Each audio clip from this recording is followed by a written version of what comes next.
Hello student, তোমরা যারা ক্যালকাটা ইউনিভার্সিটির আন্ডারে 6 সেমিস্টারের ছাত্রছাত্রী আছো এবং তোমাদের ইতিহাস সাবজেক্টে অনার্স আছে, তোমাদের জন্য আজকের ক্লাসটা খুবই গুরুত্বপূর্ণ। আজকের ক্লাসে তোমাদের সিলেবাস এবং 100% কমনযোগ্য সাজেশন নিয়ে আলোচনা করব। তোমাদের 6 সেমিস্টারে 3টি পেপার অনার্সে থাকছে, ডিএসসিসি 13, 14 এবং 15। এই 3টি পেপার অনার্সে পরীক্ষা দিতে হবে। তোমরা 5th সেমিস্টারে 4টি অনার্সের পেপার পরীক্ষা দিয়েছো, কিন্তু 6 সেমিস্টারে এসে 3টে পেপার পরীক্ষা দিতে হচ্ছে। আজকে ক্লাসে আলোচনা করব প্রথম যে তোমাদের পেপারটি আছে, পেপারটির নাম হচ্ছে হিস্ট্রি অফ ইন্ডিয়া 1857 থেকে 1964। এই পেপারের সিলেবাস এবং 100% কমনযোগ্য সাজেশন। প্রথমে তোমরা সিলেবাসটা দেখে নাও। তোমাদের 3টে পেপারেরই সিলেবাস আমি দেখিয়ে দেব, তবে দুটো পেপারের সিলেবাস আমি স্ক্রল করে যাব এবং একটি পেপার, যে পেপারের আমি আজ সাজেশন আলোচনা করছি, সেই পেপারের সিলেবাস আলোচনা করে দেব। দেখো, 13 পেপার যেটা তোমাদের আছে, ভারতবর্ষের ইতিহাস, যেটা 1857 থেকে 1964। এখানে প্রথম যে টপিক আছে দেখো, সাংস্কৃতিক পরিবর্তন এবং সামাজিক ও ধর্মীয় সংস্কার আন্দোলন। সেখানে আছে দেখো, নতুন বুদ্ধিজীবী শ্রেণীর উত্থান, সংবাদ মাধ্যম এবং জনমত।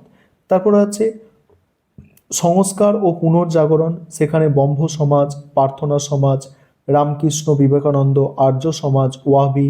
তারপরে দেখো বাকিগুলো তোমরা দেখো, আলিগড়, তারপরে সিং সভা, এইসব আছে। তারপরে আছে লিঙ্গ বৈষম্য বা জেন্ডার কেন্দ্রিক বিতর্ক, ধর্মীয় ও ভাষাগত পরিচিতি গঠন। নেক্সট আছে সংস্কৃতায়ন এবং ব্রহ্ম বিরোধী প্রবণতা। দ্বিতীয় টপিক হচ্ছে জাতীয়তাবাদের ওপরে, যেটা 1919 সাল পর্যন্ত প্রবণতা। সেখানে প্রাথমিক রাজনৈতিক সংগঠন গঠন, নরমপন্থী চরমপন্থী, স্বদেশী আন্দোলন। তারপরে দেখো বিপ্লবীরা আছে। 3 নম্বর টপিক হচ্ছে 1919-এর পরবর্তী গান্ধীবাদী জাতীয়তাবাদ, সেখানে ধারণা এবং আন্দোলন। সেখানে মহাত্মা গান্ধী, তার দৃষ্টিভঙ্গি ও পদ্ধতি, প্রথম বিশ্বযুদ্ধের প্রভাব। নেক্সট পাবে রাওলাট সত্যাগ্রহ, জালিয়ানাবাগ। নেক্সট অসহযোগ এবং আইন অমান্য আন্দোলন। নেক্সট হচ্ছে প্রাদেশিক স্বায়ত্তশাসন। তারপরে বামপন্থী আন্দোলন। নেক্সট হচ্ছে দেশীয় ভারত, দেশীয় রাজ্যের গণ আন্দোলন। তারপরে দেখো, তারপর 4 নম্বর যে টপিক আছে তোমাদের, জাতীয়তাবাদ এবং সামাজিক গোষ্ঠীর সংযোগস্থল। সেখানে জমিদার, পেশাজীবী এবং মধ্যবিত্ত শ্রেণী, কৃষক, উপজাতি। তারপরে আছে দেখো, তারপরে আছে শ্রমিক, দলিত, নারী, তারপরে ব্যবসায়ী গোষ্ঠী, এনারা আছে। এবার 5 নম্বর টপিক সাম্প্রদায়িকতা, সেখানে মতাদর্শ ও অনুশীলন, এগুলো পাবে। সেখানে স্বদেশী স্বাধীনতা ও দেশভাগ, স্বাধীনতা ও দেশভাগের জন্য আলাপ আলোচনা, গণ আন্দোলন। নেক্সট হচ্ছে দেখো দেশভাগের দাঙ্গা, নতুন রাষ্ট্রের উদ্ভব, সংবিধান প্রণয়ন, দেশীয় রাজ্যের অন্তর্ভুক্তিকরণ, তারপর ভূমি সংস্কার ও পরিকল্পনার সূচনা, আর নেহরুর যুগ। অর্থাৎ তোমরা দেখতে পাচ্ছ সিলেবাস ব্যাপক আছে, অনেক বড় সিলেবাস। এবার এই সিলেবাসের ওপর তোমরা সম্পূর্ণ 100% কমনযোগ্য সাজেশন দেখে নেবে। তার আগে তোমাদের আরও যে দুটি পেপার পড়তে হবে, একটি হচ্ছে হিস্ট্রি অফ ওয়ার্ল্ড পলিটিক্স, সেখানে বিশ্ব রাজনীতির ইতিহাস 1945 থেকে 1994 সাল পর্যন্ত পড়তে হচ্ছে। এই পেপারের তোমরা সিলেবাসটা দেখে নাও, আমি স্ক্রল করে যাচ্ছি। আমি এই পেপারের যখন সাজেশন আলোচনা করব, তখন সিলেবাসটা ওইভাবে বিস্তারিত আলোচনা করে দেবো। আজকে তোমরা প্রথম 13 পেপারের সাজেশনটা দেখে নেবে এবং সিলেবাসটা আমি স্ক্রল করে যাচ্ছি, দেখে নাও তোমরা। এবং আরও একটি পেপার পড়তে হচ্ছে, সেখানে হচ্ছে দেখো, মানে history of modern east Asia, অর্থাৎ আধুনিক পূর্ব এশিয়ার ইতিহাস, চায়না 1 অর্থাৎ 1 চীন, সেখানে আনুমানিক 1840 থেকে 1949 পর্যন্ত। এই পেপারের সিলেবাসও আমি স্ক্রল করে যাচ্ছি, দেখে নাও। এবং দুটো ভাষায় তোমাদের সিলেবাসটা রেডি করে দেওয়া হয়েছে, যাতে তোমাদের বুঝতে সুবিধা হয়। দেখে নাও তোমরা সিলেবাস। এবারে তোমাদের এই 13 পেপারের সাজেশানটা তোমরা দেখো। এবারে তোমরা 13 পেপারের সাজেশানটা দেখে নাও। 20 নম্বরের প্রশ্ন প্রথমে 20 নম্বরের প্রশ্ন। প্রথম প্রশ্ন হচ্ছে, বাংলার সামাজিক ও সাংস্কৃতিক জীবনে রাজা রামমোহন রায়ের ভূমিকা মূল্যায়ন করো। যেগুলো স্টার চিহ্ন দেওয়া আছে, এগুলো হচ্ছে অধিক গুরুত্বপূর্ণ প্রশ্ন। দ্বিতীয় প্রশ্ন আছে, ভারতের জাতীয় কংগ্রেস গঠিত হওয়ার আগে সামাজিক রাজনৈতিক সংগঠনগুলির ভূমিকা বিশদে আলোচনা করো। নেক্সট আছে অসহযোগ আন্দোলন প্রত্যাহার করে গান্ধী কি দেশের সঙ্গে বিশ্বাসঘাতকতা করেছিল? পরের প্রশ্ন আছে ভারতের জাতীয় ভারতের জাতীয় সংগ্রামে নেতাজি সুভাষচন্দ্র বসু ও আজাদিন ফৌজের ভূমিকা বিশ্লেষণ করো। নেক্সট হচ্ছে ভারতের সংবিধানের গুরুত্বপূর্ণ বৈশিষ্ট্যগুলি বিশদে আলোচনা করো। নেক্সট নির্জোট আন্দোলনে নেহরুর ভূমিকা সবিস্তারে বিশ্লেষণ করো। নেক্সট হচ্ছে দেখো, নেক্সট হচ্ছে 1942 সালে ভারত ছাড়ো আন্দোলনের ঐতিহাসিক গুরুত্ব ও এই আন্দোলনের গণজাগরণের চরিত্র বিশ্লেষণ করো।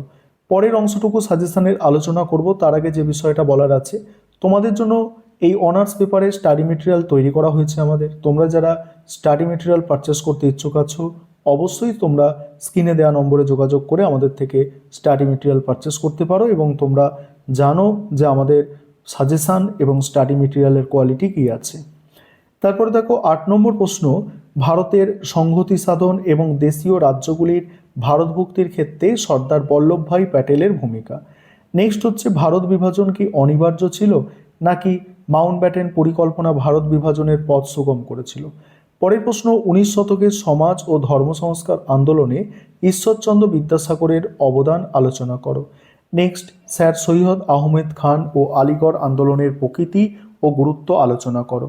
নেক্সট আইন অমান্য আন্দোলনের গুরুত্ব ও সীমাবদ্ধতা সংক্ষেপে আলোচনা করো।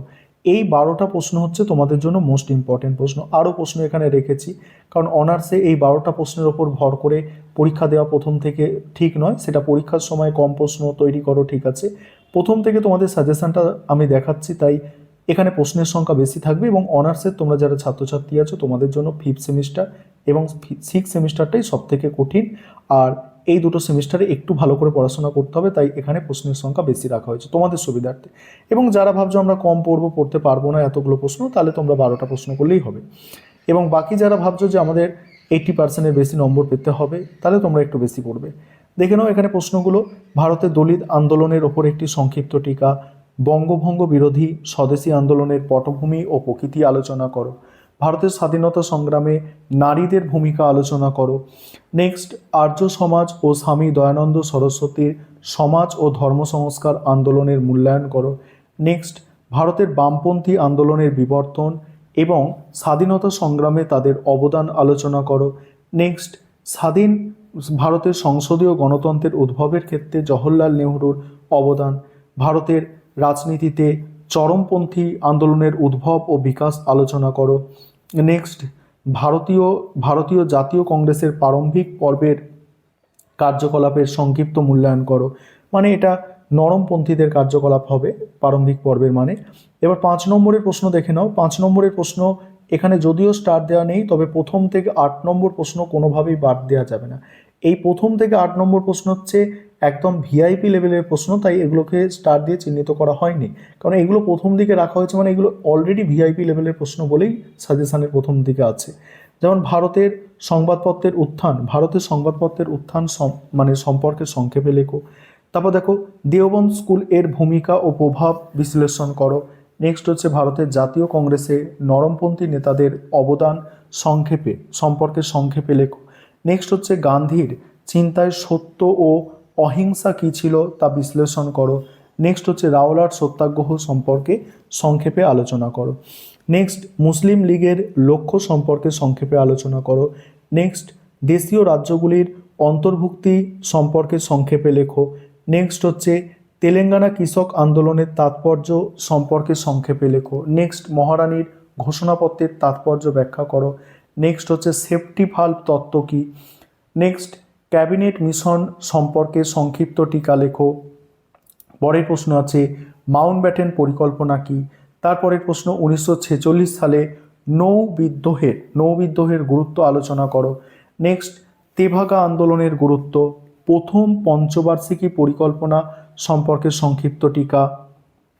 তারপরের প্রশ্ন আছে দেখো, তারপরের প্রশ্ন সাম্প্রদায়িক বাটোয়ারার নীতি ও পুনা চুক্তি, ভারতের জাতীয়তাবাদী আন্দোলনে গদর পার্টির ভূমিকা, শিক্ষাক্ষেত্রে দয়ানন্দ সরস্বতীর অবদান, বয়কট ও স্বদেশী বলতে কী বোঝো।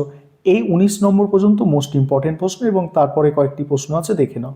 এবং তোমরা যারা ইংলিশ ভার্সনের স্টুডেন্ট আছো তোমাদের জন্য সাজেশানটা ইংলিশে ট্রান্সলেট করে দেওয়া হয়েছে, তোমরা দেখে নাও। আর আমাদের ইংলিশ ভার্সানেও স্টাডি মেটেরিয়াল রেডি আছে, তোমরা যারা ইংলিশ ভার্সানের স্টাডি মেটেরিয়াল পারচেস করতে চাইছো তোমরাও যোগাযোগ করতে পারো। দেখে নাও, সম্পূর্ণ সাজেশান তোমাদের ইংলিশে ট্রান্সলেট করে দেওয়া হয়েছে যাতে তোমাদের বুঝতে সুবিধা হয়, এবং প্রথম থেকেই তোমরা সাজেশান এবং সিলেবাস দেখে পড়া শুরু করো।